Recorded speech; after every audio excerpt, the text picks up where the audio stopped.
welcome to the Big Fat Gay Podcast, where we talk about the things that are weighing on our minds. And yes, it is the third annual Chubbies. One of those. I'm Dan Oliverio, author, public speaker, and Chubby Chaser. And today I'm feeling strange because we're recording in the afternoon. It has completely thrown off my circadian rhythm of the show. No, wild and crazy. It's nighttime. Madness. It's glamorous. I'm Trevor Kazan. I'm a super chub, and I'm in another amazing besparkled, bedazzled, sequined gown. All the bees. Oh, wow. It's going. It's still just behind me. It's gonna keep going. We have halfway at the door. Some chasers carrying my train as I come towards the stage. Are those the chasers that aren't carrying you on the litter? Yes. Hi, my name is Michael. I am a chaser, and I just got here because I was carrying Trevor's the back of Trevor's dress. I'm a little tired. I'm a little sweaty because it's hot out, but we're here. That whole shirtless oiled look works. Though. Yeah. Oh, thank you. Thank you. I played soccer last night, and I just didn't shower. Explains the stickiness.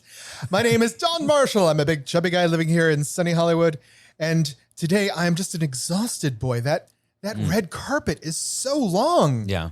Like, yeah. They need to mow it. Yeah, definitely. Yeah. It's too long. The pile is just ridiculous. I think there's stuff in it. I don't know. It was a very different keep direction going. for where I was going. Just but keep going. The show must go on.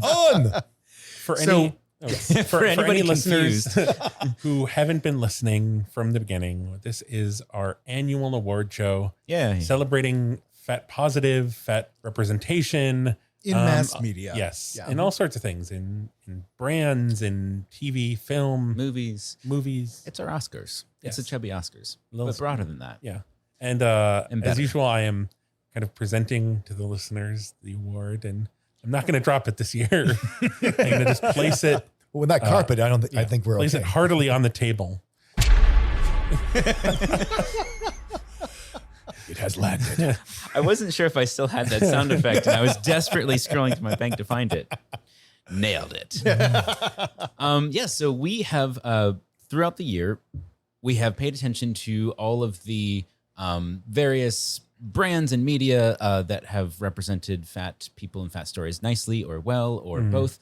And we're here to give you the best of the best, our picks, as it were. Yes. It's easy to shine a negative spotlight in mainstream entertainment, but Not we in are here to physics. prove that there are good representations out there too that we can be happy with and proud of. Maybe one day a chaser character will win a chubby. Oh, when there's a chaser Amazing. character. When there is one. A chaser, Not just a monster. a chaser character who doesn't have a mustache that he's twirling. Like, gonna grab your fat. Tying some poor chubby guy to the train tracks again. Oh boy. I can't pay the rent. So we're going to go around where we have a couple chubbies to give out. And who would like to start us off? Who's feeling spunky? Who's feeling the most presenterly? I feel I have a good deal of spunk this Okay, afternoon. Michael. Dan is full of spunk. Yes, yes. Fresh spunk. Grab a towel. my Christ. train is How is in this episode dirtier than our Valentine's episode? Because we're good, Michael. We're real good. I just like to avoid talking about spunk while I'm swilling down this creamy glass of rum chata. You're welcome. The chubby I would like to bestow goes to The Nevers. The Nevers. The Nevers, which is a... The show on HBO Max, yes, thank you. That's what I was going to say. The Nevers on HBO. originally helmed by Joss Whedon, who was forced out shortly after the pilot. Oh, No backstory. No Drama. backstory. Particularly because of the character of Blodgett. Now, Nick Frost is also in that, but I'm going to hit him with my next award. So, but just smack him over the head with it. yeah, smack him over the head, but not for the Nevers. Okay. Who I want to talk about in the Nevers is the character of Blodgett. Blodgett. Desiree Blodgett, aka Diva of Desire. Oh, yeah. And she, I don't know if people know the show, but basically think of steampunk with superpowers. That's Cool. That's my sort of log line. I'd watch it. And so she is a sex worker who has the uncommon ability of being able to simply extrude confessions from people. Like in her presence, people just can't help but tell their deepest, darkest secrets. So I have to say, I was thinking about this when you were talking about it last night, and like how much I relate to that, because very often I find myself in the position of people pouring out secrets Yeah. to me, And it's just like, okay, like this is uncomfortable, but go on, I guess. I think that might be, I don't know. You can, you two tell me. Do you think that has anything to do with the fact that a lot of fat people get kind of shoved in the best friend role and you always confess to your best friend? Not necessarily best friend, but I would go with a teddy bear. Okay. Source of comfort, a safe place. And I think another, I guess the double-edged sword to underestimating somebody is also seeing them as kind of harmless. Yeah. And that feel, I would bet that feels very approachable and sort of like, there's, So why a Chubby Award? Just because the actress and the character are fat? No, I think there's just a wonderful sense because Desiree is not the only fat character, but there's a wonderful sense in the show that there's just people of all sizes and people of all abilities and people of all backgrounds. And they do a wonderful job of sort of, on the one hand, celebrating that, but the conflict of the show is how Victorian society wants to stamp that out. And it's a lovely way to sort of showcase that in so many different arenas. And also, I think it's a nice sort of inversion to have a fat woman as an object of desire. I mean, her name is Desiree, AKA Diva of Desire. And so to have her desirable, that she doesn't take nonsense from people. She's also a mother. And I think then there's also maybe this conflation with like Earth Mother, Confessor, and she just draws it out of people, which gives her a tremendous amount of power because as you can imagine, if political figures come to sleep with her, she knows all their shit, which is rather handy. it's pretty cool. So how does she fit into like the broad arc of the show? Because I haven't seen the show before. Yeah. So what's the how does she fit into She the is thrust of it? responsible in many ways to advance the plot because she can gather intelligence, even unwittingly. Because again, if you can imagine people telling you these secrets, but you don't even know their secrets until you're like, you probably shouldn't be telling me that. The first few times you see her utilized in the show, she's literally being shoved into a room with somebody they want to know something from. And just left there. Just leave her with them. Seduce them. No, not even just in her presence. Though Okay. there's two People other confess. factors with that character that I think is worth talking about real quick. Is that one, she didn't become the sex worker after she gets the powers, right? Right. So her physical nature in the show is being portrayed as enough to successfully sell her body and live in that time period. Okay. Right. So the fat is not something keeping her away from sexuality. The other thing I think is neat is that in the world of comic books, anyone with a charisma superpower is always a looker, right? They're always conventionally beautiful to the point where like the superpower seems redundant. You tell them anything anyway. Yeah. So I always wondered, so like, why is it that the seducers always have to be pretty? Why is it the telekinetics, the people with the ability to do things with their brain and never have to lift a finger physically ever again, are always perfectly supermodel thin? My fat ass would be on that couch for the rest of my life using telekinesis. You would be a hell of a Professor X, I got to say. I would need the wheel couch if I was. Yeah, exactly. You know, sorry, wheel couch. So something else I like about what Don said is with Desiree is I feel like so often when we see like these kind of period PC things, if there is a fat woman, it's usually the fishwife. And Yes. even she is dressed to the nines along with everyone else. Absolutely. It's cinched and cleavage and Yeah. Well, because that's the fashion of the Yeah. day. Yeah. Oh yeah. but that she still gets to partake in that. Yeah. Well, awesome. Congratulations to now. Is this going to the show, to the actress? I think it goes to the show. Okay. She does a wonderful job. The actress's name is Ella Smith, who is absolutely stunning, even outside of the show. And I think while she does a magnificent job in the interpretation, I think the role that they've created for her to step into is really what's outstanding here. Awesome. Congrats to the Nevers. I understand Yes. that. That actually dovetails well with one of my nominations. So I'm literally giving Best Director Award to someone for one single shot choice they made. I think I know what this is. In Black Widow, That is. when Red Guardian is making his escape. We talked about it on the show. He's a larger guy who has lost weight in prison. So the character is not necessarily like a solid fat man, but he's sort of like there's a little flabby action going on. I think he gained right? weight in prison. Is that what you meant? No, he lost weight in prison. I think because he used to be a bigger person, and then he's been in prison for like a decade. His musculature has gone down. Okay, I Right? suppose. He has more he's definitely fat. a big Yeah, guy. But he got fatter from his heyday to now. My point his is, when body you see composition him has running, changed. they have a shot of him running where that flabby essence of his body is reacting to the movement. in slow motion. Right? In slow motion. And it is the first time I've seen a fat person portrayed running with it not being used for comic effect. Mhm. That would have been the easiest shot for her to use for a really easy comedy moment. Mhm. She's showing a fat person running in slow motion. Move that camera 1 foot Yeah. and you're going to get a very different effect. She chose a very specific moment that showed him capably, that showed him doing what he needed to do in that moment and it not being funny. Mhm. And for that, I am grateful. Yeah. So, Miss Kate Shortland of Australia, this was your first major action movie, and I am very much looking forward to some more from you. I liked also how she handled the Dining room scene. the dinner table scene with the family Very gets tasteful. together Oh, for the first perfect. time.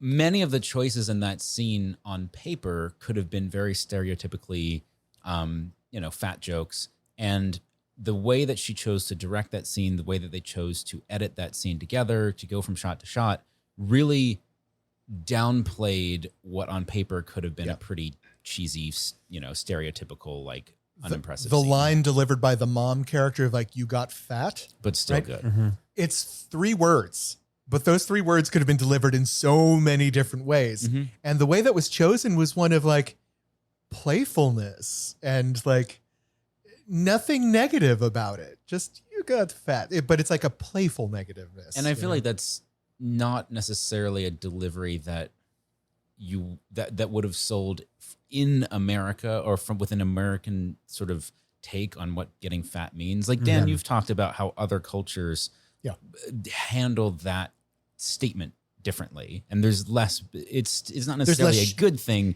but it's less baggage attached to it. Yeah, there's less taboo. Right. I would also say there's an interesting thing that happens in that dining room scene because, all the women at that table are stunning and I'm sure have felt the pressure of looking a particular way for the camera, for their fans, for a photo shoot, for walking down the street. And it's a female character who says to the guy, "Hey, you got fat," Yeah, that's a fair which point. almost never happens. Yeah, that's interesting. And that production was very female driven. I mean, Scarlett Absolutely. Johansson was one of the executive producers, directed by a woman, starring primarily female actresses, like very much an interesting, different take. I wonder how different it would have been if it had been another sort of Marvel male driven movie, if it would have been the same or different. I think it would have been 60s James Bond. Well, I just think it's interesting because we're entering into the new age of the female director, right? Like I've been watching a lot of Discovery lately and a lot of other shows that are helmed by female lead actresses. And for the first time, I'm not just seeing the actress being the only female name. I'm seeing directors on TV shows like Discovery. It seems like every episode is written by a woman or directed by a woman. And I've never seen that from shows before. And we're getting lots of new levels of subtlety like Black Widow that I'm finding very enjoyable. I think there's also something to be said too, that there have always been female directors. Of course, you know that. And Mary Pickford, one of the first. yeah, I think I've seen a lot more. If you look at stuff in the 90s and the early 2000s, there is a lot of female directors and a lot of female. I mean, I guess my point is, of course, not as much as now, perhaps, but my point is, I think we're noticing it more and we're bringing more attention to it now. And of course, there is more. That has to be said. I think part of it is also just, female directors helming major properties. Yeah. Oh, yeah. And not feeling the need to reframe things for a male gaze, being able to feel like they can make it using their unfiltered And gaze. I would say fewer, like how many, this is so common in the last 20 years, how many major franchises have handed a giant blockbuster action movie to a male director who was otherwise unknown. Maybe they'd done one feature like an indie, but take huge risks on indie directors. Fantastic And now- Four guy, the guy who made Chronicle. Exactly. And some other successes, like that guy shit the bed on Fantastic Four. But, last year, 2021, we had Eternals directed by an indie film director, Chloe woman. And we had Black Widow, also her first major blockbuster style movie. Like this is a shift, and that's fantastic. It is, but I guess what I'm also looking at is like, and Jane Campion, like hardly a newcomer, and then in TV, think people like Amanda Bierce or Amanda Tapping. They existed, but not as a solid force. No, of course, you're right. Generally, you'd have one or two female directors as token presences on TV. I guess what I want to say is I don't want to make it sound like and they came out of nowhere. Like, that's no, it's definitely a factor of like having to choose to highlight. Who was I feel like the woman, I'm totally blanking on her name. I know her name, but the woman who directed Wonder Woman. Patty Jenkins. Patty Jenkins, right. Yeah. Very much feels like that broke a lot of glass ceilings. Absolutely. But let's also pay attention to the fact that it's also symptomatic of the new superhero movies generally going after unknown directors for pricing reasons. Same thing they did with the actors and control. Most of the first generation of Marvel. It's a lot easier for a studio to control an inexperienced director. Very true. Well, I mean, I'll go next because this is kind of we're bouncing around the room at this point. Yeah. So we talked about Eternals, Chloe Zhao. I want to give Eternals a chubby because just the diversity amongst the cast, specifically Brian Tyree Henry and Don Lee as Phastos and Gilgamesh. Marvel has been getting more diverse in terms of like more than Captain America, more than Tony Stark, more than just the white male hero, but also just the body diversity with Don Lee and Brian Tyree Henry. I wouldn't go as far as to say like fat superheroes, but like thick boys. Do you want to remind the audience like who they're portraying? Brian Tyree Henry was the fat black actor who was playing Phastos. Yes, and the first gay superhero in openly gay superhero. Yeah, that's true. Has an on-screen kiss, and you might be able to call them a chub chaser couple. Almost. I mean, they don't say that. That's why I said like, and they're because it's like you can read into it what you want to. Yes, but it was just like a fat gay black superhero. It's things are happening, people. Yeah, he's also not relegated to his character is sort of the tech guy, the thinker, the brainy, but he's also not relegated to sitting in the background when the action happens. Yes, like he has a major role in the final set piece and being actively involved in using his powers and running around and doing all the cool superhero stuff that everybody else gets to do as well. Very much so. And I think it's important because like there's these two actors, but also there is the I think first deaf superhero we've seen in a major motion picture played by a deaf actress. Brian Tyree Henry talks about seeing himself in costume for the first time and like being uncomfortable at first, but then also crying and thinking, bringing in everyone who worked on the costume and thanking them, just being because the importance of kids being able to see themselves as superheroes and being able to see a superhero that looks like them. And I believe Selma Hayek also cried the first time she saw herself in costume. And just this, I feel like people were really harsh on Eternals. Because it was one of these Marvel properties that is a little more unusual and like more of a deep cut, but just how monumental it is for the diversity in the cast, but also just like, I mean, I'm not going to talk about but like the end of the movie, like this is the latest film kind of timeline wise in the Marvel Cinematic Universe. And like this kind of ensemble gets to set up like a bunch of crazy stuff that I don't really know is going to happen, but it's great. Yeah. Love it. Love to see it. Chubbies all around. Michael. Are you ready to give out your first chubby, Michael? I am. So one of my most sort of I was worried going into watching Cruella last year because I was excited for the general like Emma Stone, Emma. Why am I blanking on her name? The other Emma. Watson? No, in the movie. The other Emma, Emmy Thompson. Yes. And all of the stuff that comes with Cruella, but the character of Horace, yes. I believe. We were all going in like really just bracing for the sort of typical like bumbling, fat, incompetent, dumb. And having gone back and watched not all of the animated 101 Dalmatians, but the first half of it, I would say, on a plane, There was no reason that this character needed to be handled anything other than that, like the sort of fat, bumbling, comedic idiot.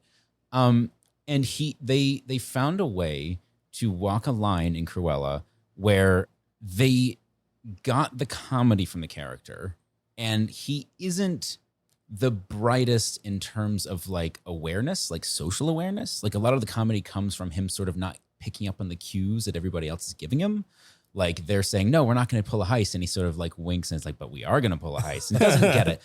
But when he's planning stuff, he's very smart. He's very competent. He's able to put together complicated schemes, improvise.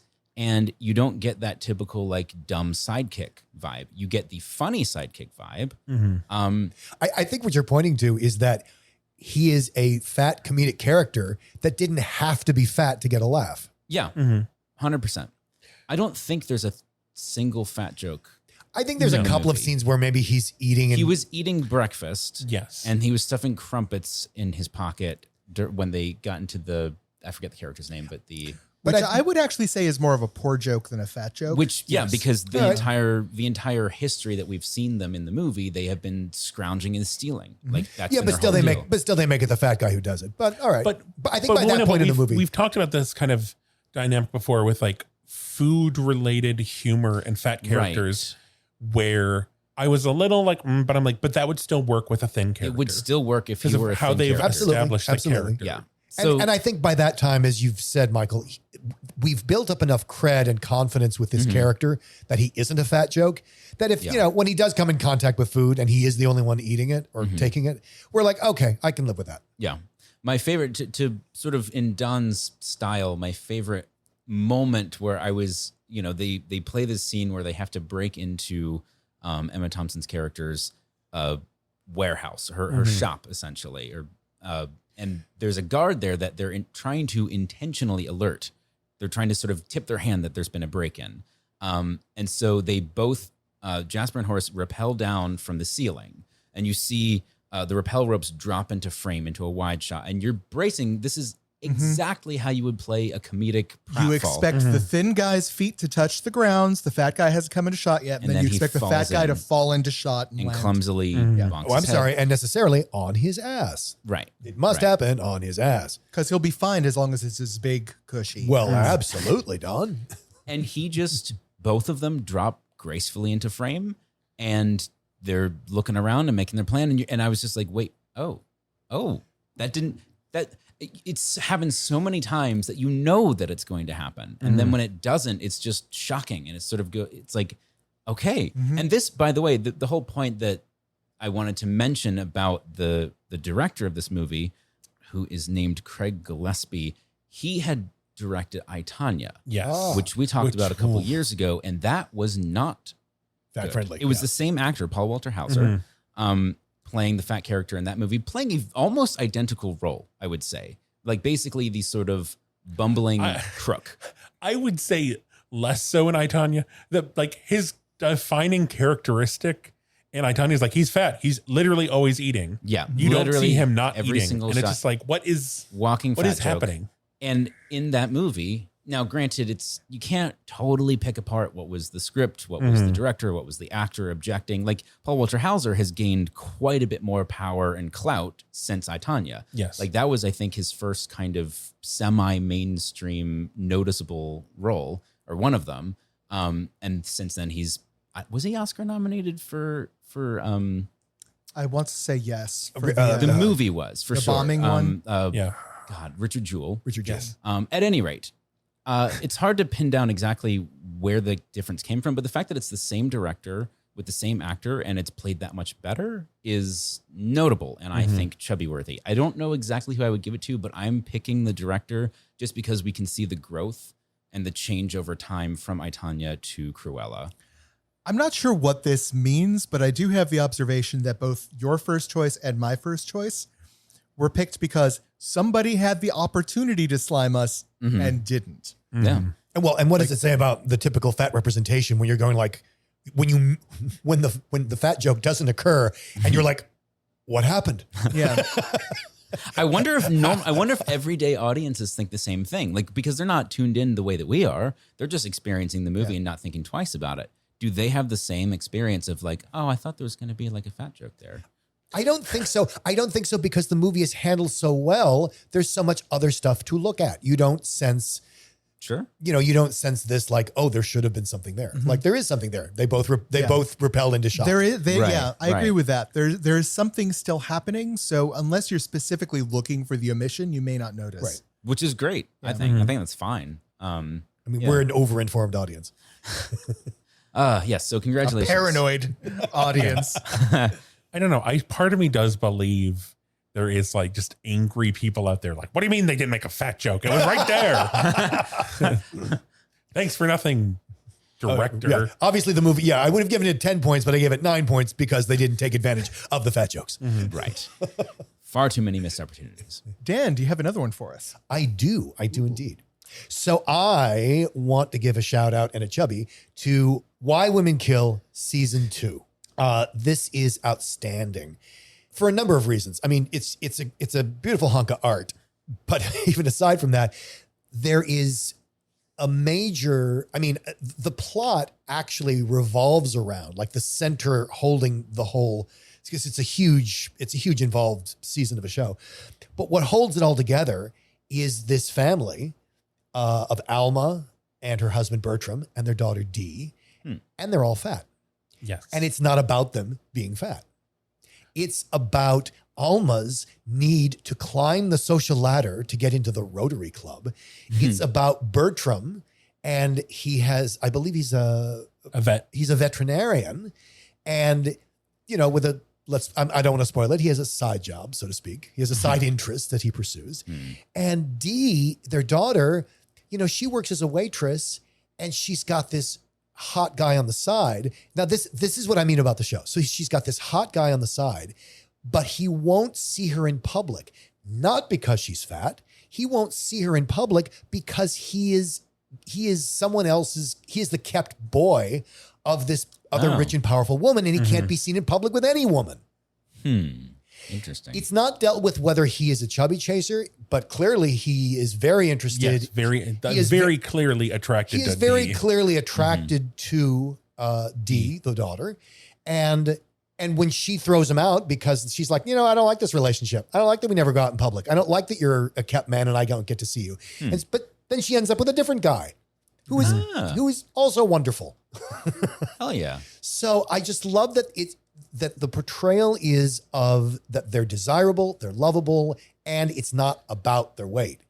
Now, here's the other thing. Do they make the weight invisible? Because that wouldn't be credible either. Because we live in a society where that makes a difference. What's amazing is that, yes, there is an awful, like, fat-phobic person. It's the villain. The only person who has a problem or who says anything negative about Alma's size is her rival, who is the villain in the season. Nice. It's really kind of perfect. Man.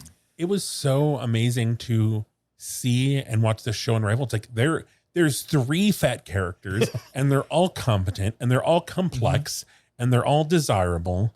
And you get to see how much Bertram loves Alma. And vice Alma versa. loves Bertram, and They love their Dee, daughter. and Dee has 2 love interests, and it's just like who are both drop dead gorgeous and completely different. So I was going to mention Nick Frost. Nick Frost plays Bertram. And as I say, he is a veterinarian with a rather odd side hobby, but he plays Bertram because Bertram, again, he's a veterinarian, so he's highly competent and highly precise. It is the opposite of the fat stereotype. If anything, if you were going to go by physical stereotype, you would hire some skinny little anal retentive, white guy with glasses. But no, it's Nick Frost, who is huge and gorgeous, and it's And his range as an oh actor my is God, because insane. he's also in the Nevers as this sort of thug, which is the complete opposite of Bertram, who is this very much part of society, a good professional, making a home for his family.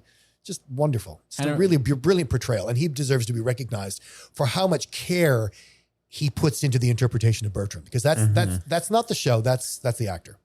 Also worth bringing up the lead of that that season, the woman who plays Alma Yes. is Allison Tolman. Yes. And she is a really unique place in network television in that she's the only fat woman I can think of that has been given leads or co-starring roles in like 3 major shows that have never like been about her weight, but she has been the lead. And I'm curious about that because that's not the way the networks normally think. You're absolutely and right. giving multiple chances to this actress, that's a rarity. I think if I had to come up with a reason for that, it's because she is a really good physical representation of sort of white woman in middle America. Yes, I agree. And I think that is she's just bang. That's something I've been advocating for in casting forever. Like, I don't understand why our daytime soap operas aren't filled with women who look like the shows that they're watching. You know, Don, I think would give me a good segue into my Gasp. my second chubby goes to Yellow Jackets.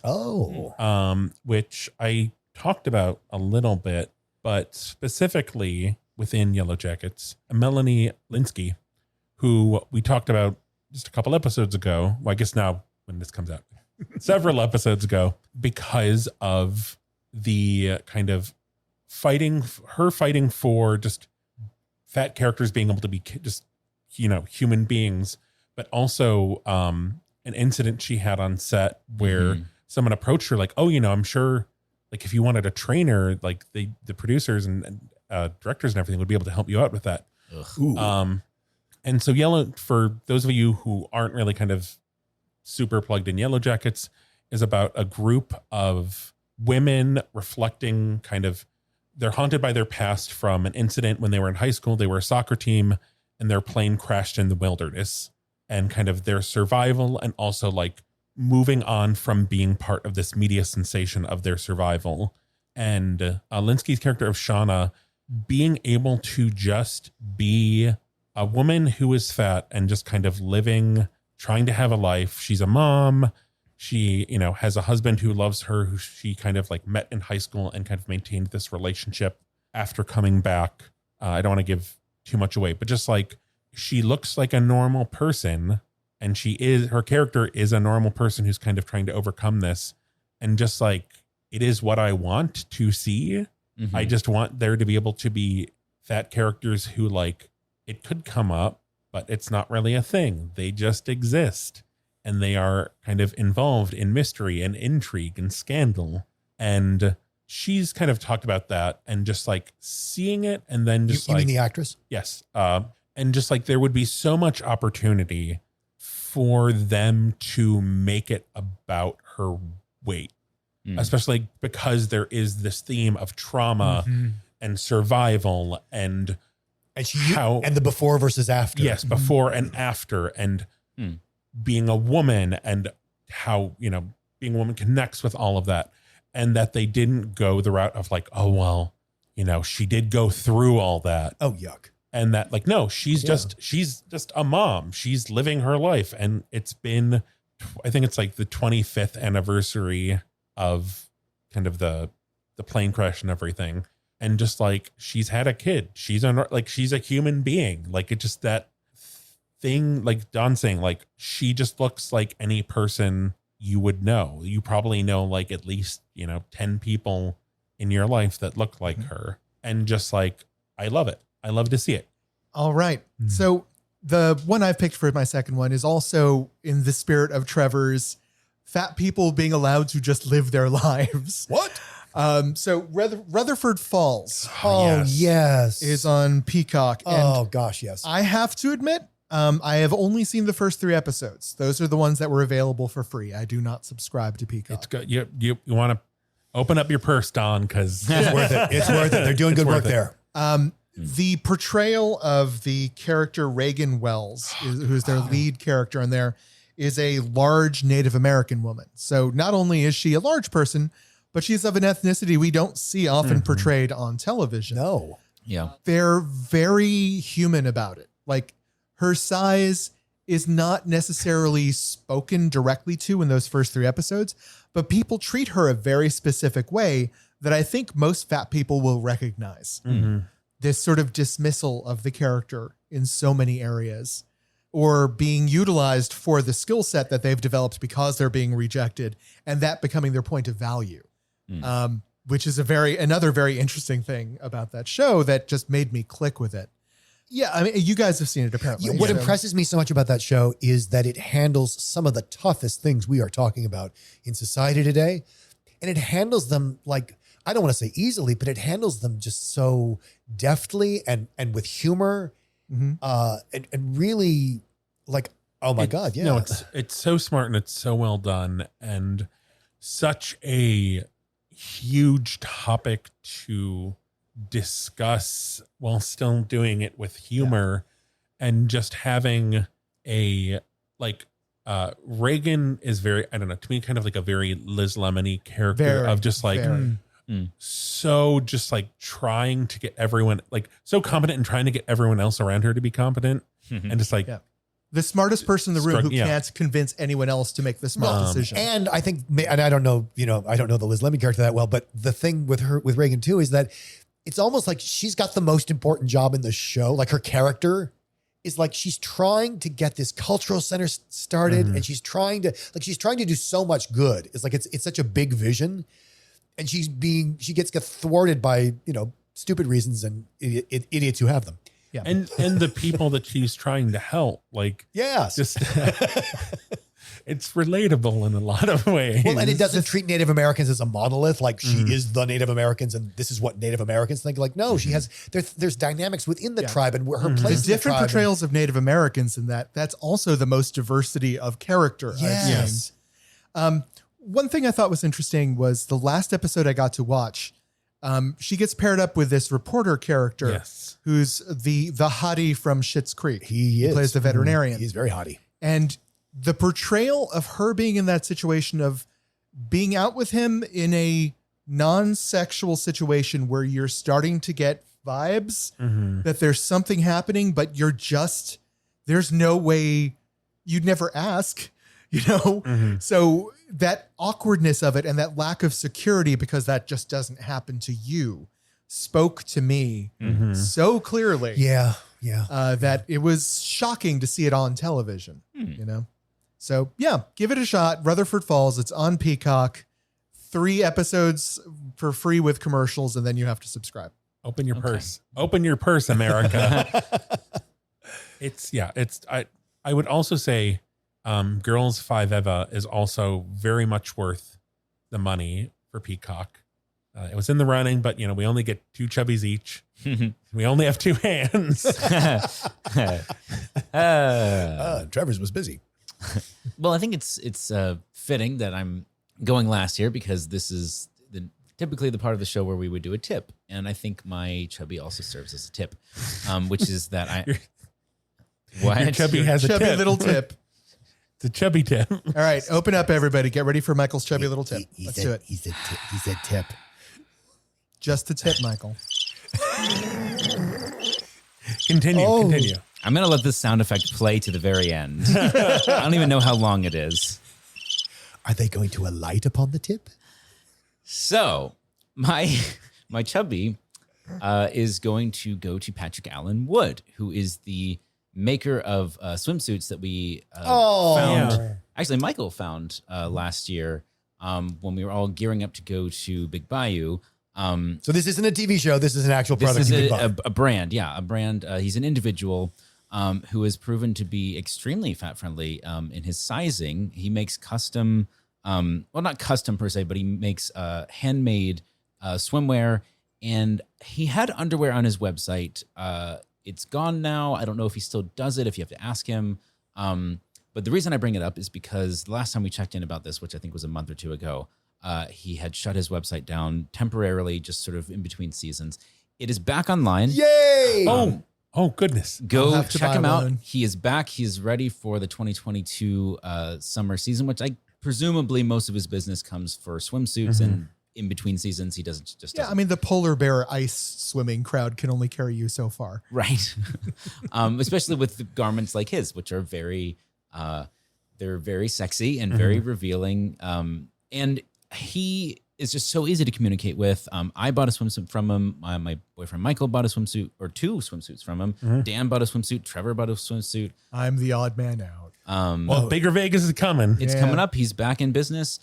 He did have also underwear, because we brought him up when we were talking about underwear sizing and all that. And he's been very responsive to custom requests. And that's why if you go on his website, his sizing that's written on the website only goes up to 4X. And he has it also in inches, so you can know exactly what you're getting. But just write him personally. He is happy to make anything to accommodate you. And we have found that his instincts on how to size up have been pretty much dead on so far. So I really appreciate that. He's an individual who we just happened across, and the quality of the swimsuits is great. Mine fits great. Michael's fits great. I highly recommend him. Yay. Check him out if you want. And maybe we can get him to start doing underwear again. I don't know. Year round. So that is the 2022 Chubbies. Yay. Check out some of these fine products that we've discussed. This is like the 8th time this year that we have needed an applause sound effect, and I keep forgetting to add it to the board. But at some point... Okay, Thank you. Okay, stop. Oh yeah, it's time. It's time to sing you out. With a bit. What? Oh, we have a bit. Yeah, awesome. We have a surprise bit today. We We didn't do. even know. We've done bits at the end. Hooray. Holy moly. So, seeing as how we're doing the Chubbies, it is time for Great Moments in Awards History. History. So we've got a couple questions about various awards. So first off, after being introduced as presenter of the award for Best Picture during the 1985 Academy Awards, Laurence Olivier received a standing ovation as he entered, and then immediately did what? 1. Tripped and fell, knocking the podium off the stage and knocking out a cameraman. Oh dear. 2. Promptly blurted out the winner, Amadeus, without any preamble or announcing the nominees. 3. Vamped a soft shoe dance number with Billy Crystal for a full 2 minutes while microphone issues were fixed. Oh my God. Or 4. Unplanned, he complained for a full minute about the snacks in the green room. I'm going with complaining about the snacks. I'm going with complaining about the snacks. I don't know why, but that sounds like him. Yeah, I can think of a number of reasons, but that's why. I want it to be tripped and fell and knocked over a podium, because that was the first thing I thought before we even got to that. So now I gotta manifest what I want. You going for it? I'm going for Tripped it and fell. because I want to. I at least want to picture that. 1 tripped and fell and 2 unplanned. And the correct answer is promptly blurted out the winner, Amadeus, without any preamble or announcing the nominees. Oh my God. He just blurted it out. Is that why they now put the winner inside an envelope that's sealed? Maybe. Or he just left it behind and like, I He already read opened Let me it tell you. backstage and He- just didn't want to even stand on stage any longer than he had to. We found that even putting it in an envelope. Well, that's not foolproof either. yeah. Oh, that's right. And I even found out that the whole Moonlight debacle from a few years ago wasn't the first time that happened. Really? Yeah, Sammy Davis Jr. announced the wrong winner one time in the past. I had to walk back to the microphone and say, sorry, got it wrong. All right. At the 46th Academy Awards in 1974, a stunned and amused Elizabeth Taylor quipped, "That's a pretty hard act to follow." To what was she referring? 1, the streaker who'd just run across the stage holding up his fingers as peace signs. 2, the 2 dancers that had just smacked into each other during a performance, knocking one of them unconscious. 3, a video montage error that started showing a massive song and dance number from Hello Dolly. Or 4, they mistakenly started rolling in the in memoriam music and text graphic over a picture of her face as she entered. Oh no. I'm going to say the streaker. That sounds right. You said this is 1970? Streaker, 1974. Yeah, this sounds very streaker. 70s. I'm going to go the Okay, streaker. we got 2 streakers and Trevor looking pensive, Puzzled. thoughtful, He's really digging into the history of this one. considering. I'm gonna say the Hello Dolly accident.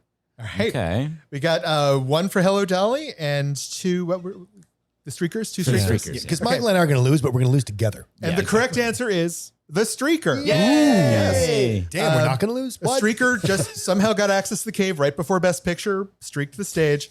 To redeem decorum, Co-host David Niven Oh, God. quipped, "Isn't it fascinating to think that probably the only laugh that man will ever get in his life is by stripping off and showing his shortcomings?" That is a fantastic recovery. And how I want like, was that written for him or did he really improvise that? That's It gorgeous. must have been improvised. That's well, gorgeous. It may I have think it been is David something that Niven. he had heard before. He may have had that in his pocket at some point. Maybe. But I mean, it is David Niven. that's Okay. very clever, though. I like We it. are leaving the Oscars and the Academy Awards behind. Thank God. Who said this? What award are they accepting? And what a movie are they accepting it for? Oh. First of all, I want to thank Warner Brothers for putting me in a piece of shit, god-awful movie. Oh, man. It was just what my career needed. I was at the top, and then this movie just plummeted me to the bottom. Love it. It's hard being on top. It's much better being on the bottom. I want to thank my manager, Vincent. This guy loves me. He loves me so much that he convinces me to do projects even when he knows they're shit. That's how much he really loves me. My only advice to you is next time I do a movie, if I get a chance to do another movie, maybe you should read the script. And this is the acceptance speech for an Academy Is this Award. for a The Razzie? acceptance I think- speech for a award. An award. By who? I see. And for what movie? I have a feeling I know what it is. right. Tell us the answers. We're coming. Well, Trevor, do you want to chime in first, or should I? Oh, are you not giving it? I will give the answers if you want, but if Give you want the to answers. guess, okay. Bonus points if he gets it before you say who's. Yeah, if you think you know who this is, Well, I mean, spit it out now. okay. I think it is. This is for 2 points. If he gets it right. I think it's 1 point for who, 1 point for Well, I'm what saying movie. because he's guessing before you've given the options, he should Okay. get bonus points. I think it's Halle Berry, the Razzies for Catwoman. Oh, that's a good guess. That's a and good you guess. are correct. Damn! Holy shit! Yep, I need a that better is sound one of effect. the most epic acceptance speeches at the Razzies. The only other one that came close was Sandra Bullock accepting for What About Bob. Apparently, she had quite the monologue. Wow, All right. nailed it. I love that. Has anyone ever heard of What About Bob? Because What About Bob? So so. it wasn't What About Bob. It was something else. Anyway, We're going with that now. 2020. This is our final questions. Everyone ready? 2022 marks a first for the Raspberry Awards. What new category makes its first appearance this year? 1, worst song by a grown-ass man. Nice. 2, worst performance by Bruce Willis in a 2021 movie. 3, worst spastic body motions pretending to be choreography. Ooh. Wow. Or 4, worst attempt at costuming. I think what was it? Worst song by a grown ass man. That's what I was going to Yeah. pick. I was gonna say Worst that. song by a grown-ass man. I think that. I like thi- that. That's yeah, really I think good. that too. And Okay, then I we want got 3 votes for worst song by a grown-ass man. Yeah. Yeah. The correct answer is, in fact, worst performance by Bruce Willis in a 2021 movie. what How movie? many movies was he in? He was in a lot, and for the Really? sake of time, I think there were like 6 Oh my nominations. God. Yeah, it was a lot. So Well, wait. Do you know what movie? I will have to Enough look it up. for multiple nominations, I suppose. I want to know what he won for, though. True. I gave up on Bruce Willis. I can't. I can't with him. He's one of those like. Does he give you a sixth sense? Okay, the movies. My finger is hovering over the soundboard. I win. The You movies just that he was try that nominated again. for include Deadlock, What? Fortress, Survive the Game, I feel like these are all Jesus. going to be movies we haven't heard of. Midnight it in the is. Switchgrass, In the, In the sure. Switchgrass.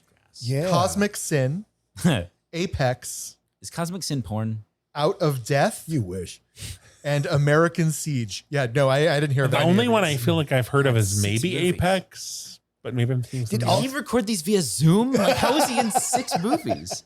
I'm assuming that a bunch of these were like kind Oh, of like delayed backup. or like back Yeah, up. that makes sense. Oh boy. Well, Trevor wins once again. We're back. I had a 2-week winning streak. I don't know. You did good. You did good. So, Trevor, if our listeners have co-starred with Bruce Willis in a movie, where can they go to tell us about it? Oh, God. Well, Sound effects. Hold on. And go. it's been fun, but where?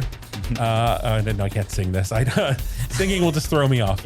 We're he was on gonna sing Twitter and it. Instagram as at Big Fat Gay Pod.